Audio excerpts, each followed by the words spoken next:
is not a financial or investment advice video. Please do conduct your own due diligence and consult your financial advisor before making any investment decisions. Hey hello one, कैसे आप सभी लोग। मैं हूं आपका अपना भाई समझा दो भैया। कल काफ़ी इंपॉर्टेंट डे था बिकॉज मार्केट में बहुत ज़्यादा पैनिक मचा हुआ था, बट फिर भी मेरा वीडियो नहीं आया। इसके पीछे का ये रीज़न था कि कल मैं खुद क्रैश हुआ पड़ा था। कल हॉस्पिटलाइज था, पूरे दिन ऑक्सीजन पे था। मैंने आपको बताया हुआ है मैं एस्थमेटिक। अब ज़्यादा सिंपैथी गेन नहीं करूँगा, सिर्फ आपके मतलब की बात करते हैं, सीधा वीडियो को शुरू करते हैं। देखो अभी जो BTC में आपको इतना बड़ा क्रैश देखने को मिला है ना कि सडनली BTC लगभग 19,300-400 के आसपास चला गया है।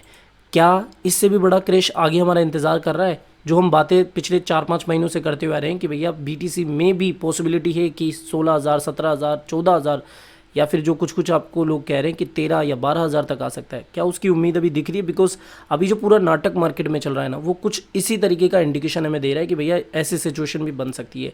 मोर एवर आज का दिन भी इंपॉर्टेंट है और 10 तारीख का दिन भी इंपॉर्टेंट है। इन दो डेट्स पर US में कुछ बड़ा होने वाला है, कुछ रिजल्ट्स आने वाले हैं, उसके बारे में भी थोड़ा बहुत बता दूंगा। तो सीधा वीडियो शुरू करते हैं और प्लीज़ टेलीग्राम को ज्वाइन कर लेना बिकॉज मुझे नहीं पता कि कल परसों वीडियो आए ना आए, उसका मुझे अभी पता नहीं है बिल्कुल भी, क्योंकि अभी मेरी कंडीशन वैसी नहीं है। बट टू बी ऑनेस्ट मैं ऐसा नहीं दिखाना चाहता कि मैं मतलब मार्केट क्रैश हो गया तो मैं भाग गया हूँ वगैरह वगैरह। फिर भी अपडेट देना मेरा कर्तव्य है क्योंकि काफ़ी लोग शायद इंपॉर्टेंट अपडेट्स का वेट करते होंगे, मुझे ऐसा लगता है। ठीक है, आप में से शायद कुछ लोगों को नहीं लगता होगा। यहाँ पर आप देख भी सकते हो BTC काफ़ी अच्छा खासा क्रैश होता हुआ दिख रहा है। 21,150 या 200 आप बोल सकते हो। यहाँ पर BTC जब था लास्ट वीडियो में मैंने clear cut to the point कहा था कि भैया इतना इन्फ्लो आया है, साथ ही वॉल्यूम नहीं है, साथ ही मार्केट पर जितना अभी प्रेशर पड़ रहा है यहाँ से करेक्शन आना बहुत लाजमी है। इस जोन के अंदर हम एक लॉन्ग ले सकते हैं, लेकिन इस जोन का भी ब्रेकडाउन हो जाना है या फिर 19,500 19,200 तक BTC का चला जाना, ये थोड़ा मेरे लिए भी अनएक्सपेक्टेड था। टू बी ऑनेस्ट मैं बोल रहा हूँ। ठीक है, इतना तो मैं लेके चल रहा था कि 20,400 तक हम BTC को देख सकते हैं। ओके, तो ये BTC की बात थी और SL हिट हो गया। तो देखो ऐसे इवेंट्स के बाद में मैं भी कुछ नहीं कर सकता, TA भी इतना कुछ नहीं कर सकता। अगर आप शॉर्ट लिए होंगे उस बात को देखते हुए या फिर इनफ्लो को देखते हुए, तब तो नो डाउट काफ़ी बड़ा प्रॉफिट है अभी आपको। सबसे पहले तो मैं आपको 2 मिनट के अंदर पूरी देसी तरीके से बहुत सिंपल लैंग्वेज में ये पूरी जो अभी चल रहा है ना नाटक मार्केट में, वो समझा देता हूँ।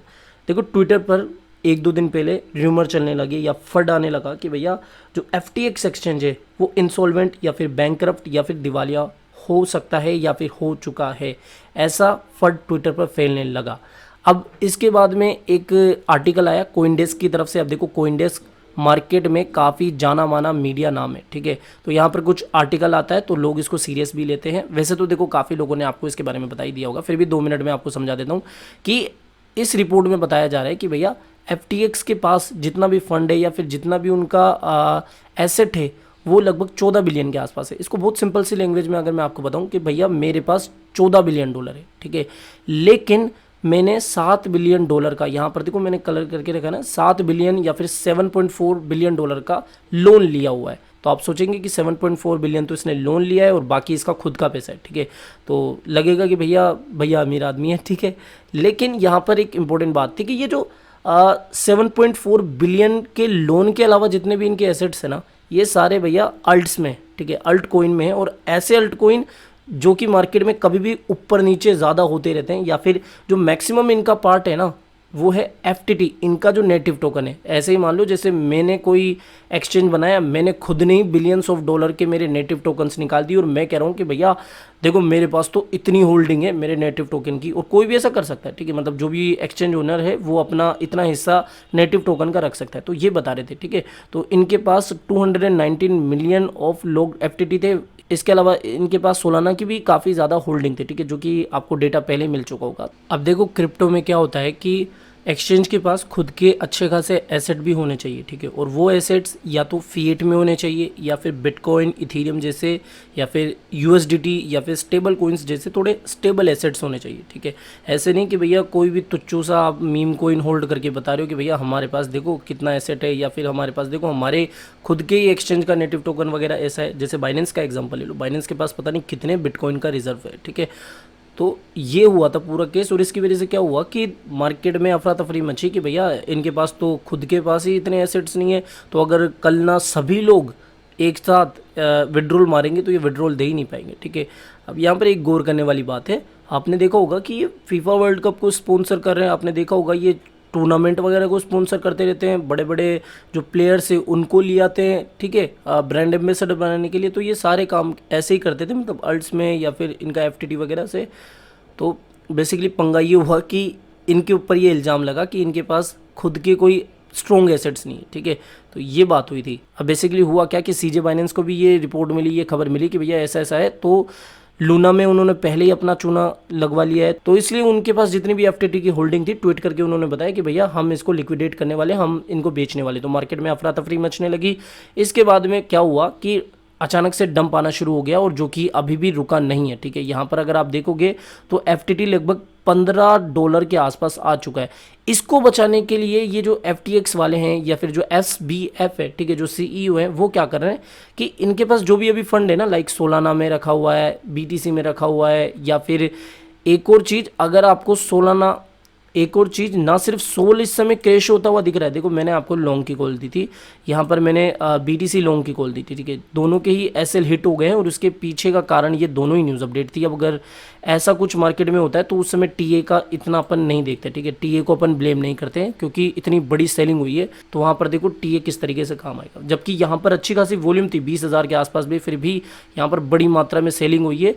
और इसके अलावा यहाँ पर आप एक और टोकन देख लो, ये बाइबिट एक्सचेंज का टोकन है बिट, ठीक है, बिट डाउ। इसमें भी लगभग 20% का एक हैवी करेक्शन, हैवी डंप देखने को मिला था, क्योंकि अल्मेडा रिसर्च के पास में जो 100 मिलियन के बिट टोकन थे उन्होंने निकाल दिया उनको, और फिर उसको FTT में कन्वर्ट कर दिया, ठीक है। तो इसकी वजह से क्या हुआ कि ये जो बाइबिट का टोकन है बिट, इसमें भी बहुत बड़ा करेक्शन देखने को मिल गया। इसके अलावा सोल भी निकाले तो सोल में भी इतना बड़ा करेक्शन देखने को मिल गया। तो रीज़न तो आपको समझ में आ गया होगा कि भैया दैट्स वाई इन महाशय की वजह से इतना सारा अभी हमें पैनिक मार्केट में देखने को मिल रहा है। और ये सारे टोकन्स भी आपको इसलिए ही डंप करते हुए देखने को मिल रहे हैं, क्योंकि ये अपनी होल्डिंग को निकालकर अपने जो नेटिव टोकन है, जो अपनी इज्जत है, उसको बचाना चाह रहे हैं, ठीक है। देखो बियर मार्केट चल रहा है, बियर मार्केट के हमने काफ़ी फेजेस देखे हैं, जिसमें से आपने बड़े बड़े केसेस भी देखे हैं।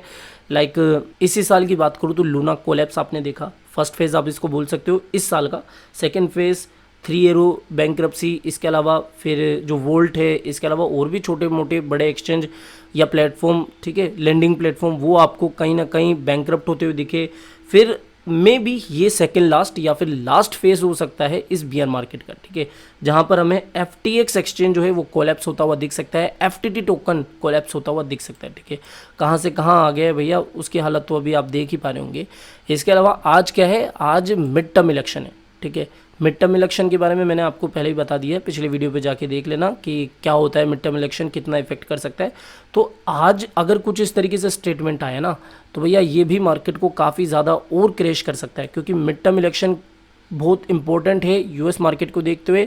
तो बाकी ज़्यादा जानकारी के लिए पिछला वीडियो देख लेना। तो आज का दिन भी इंपॉर्टेंट है। इसके अलावा 10 तारीख को US का CPI कंज्यूमर प्राइस इंडेक्स का डेटा आने वाला है। तो ये जो CPI डेटा आएगा, कंज्यूमर प्राइस इंडेक्स का जो डेटा आएगा, अभी तो मार्केट उम्मीद करके चल रहा है कि भैया पॉसिबिलिटी है कि देखो कुछ रिपोर्ट्स में आपको अलग देखने को मिलेगा, कुछ रिपोर्ट्स में आपको अलग देखने को मिलेगा, लेकिन फिर भी ज़्यादातर रिपोर्ट्स में बताया जा रहा है कि भैया पॉसिबिलिटी है कि इस बार का जो CPI डेटा है ना, वो पिछली बार से बेटर हो सकता है, ठीक है। तो इसीलिए ध्यान रखना है कि हमें भैया आगे आने वाले इन 2-4-5 दिनों के अंदर अंदर थोड़ा सा सतर्क रहना है, अगर आप कुछ बाइंग के बारे में सोच रहे हो, ठीक है। और यहाँ पर देखो जो OKX के फाउंडर है ना, मिस्टर स्टार, उनका ये मानना है कि if unfortunately FTX become another Luna, nobody in the industry can benefit from the accident including Binance. तो किसी को भी फ़ायदा होने वाला नहीं है। और अगर ऐसा होता है ना, तो भैया पॉसिबिलिटी बहुत ज़्यादा है कि हम BTC को 14, 15, 16 हज़ार के लेवल्स पर भी देख सकते हैं, क्योंकि हमने पहला भी ऐसा केस देखा हुआ है। जब लूना क्रैश हुआ था उस समय BTC पर कितना इफेक्ट हुआ था, ठीक है। तो अगर FTX के साथ ऐसा होता है तो नो डाउट हम BTC को इन लेवल्स के आसपास और शायद 12,000 तक भी देख सके, ठीक है। कोई अभी मैं बता नहीं रहा हूँ कि इतना आएगा, लेकिन पॉसिबिलिटी इसकी बहुत ज़्यादा बन जाएगी, क्योंकि मार्केट में इतना ज़्यादा सेलिंग प्रेशर आ जाएगा और फंड भी बहुत ज़्यादा आएंगे, लोग पैनिक होकर सेल निकालेंगे इसको, ठीक है। तो ये देखो इनका भी यही मानना है। I hope CJ can think about stop to sell FTT and make a new deal with SBF। अब देखो CJ है ना, मेरी तरफ से तो मैं यही कहूँगा कि डर्टी गेम खेल रहे हैं। अगर इनको निकालना भी था ना, तो ये बिना ट्वीट करे भी निकाल सकते थे, जो कि उन्होंने पहले भी ऐसे करे हुए हैं कारनामे। तो ज़रूरी नहीं कि ट्वीट करके ही बताना था लोगों को कि भैया हम निकाल रहे हैं। इन्होंने पहले भी बहुत सारे, अगर मैं आपको इनकी हिस्ट्री बताऊँ ना, तो पहले भी बहुत सारा ऐसा कारनामा इन्होंने करा हुआ है कि बिना कहे टोकन्स निकाले हैं अपने रिजर्व से, ठीक है। तो कंपटीशन आप मान सकते हो, लेकिन इस तरीके से ये पूरा मार्केट पूरा पहले से ही बदनाम है और बदनाम हो सकता है। ओके, तो बस आज के इस वीडियो में इतना ही था। हैशटैग क्रिप्टो क्रैश अभी चल रहा है तो उसके आनंद लीजिए।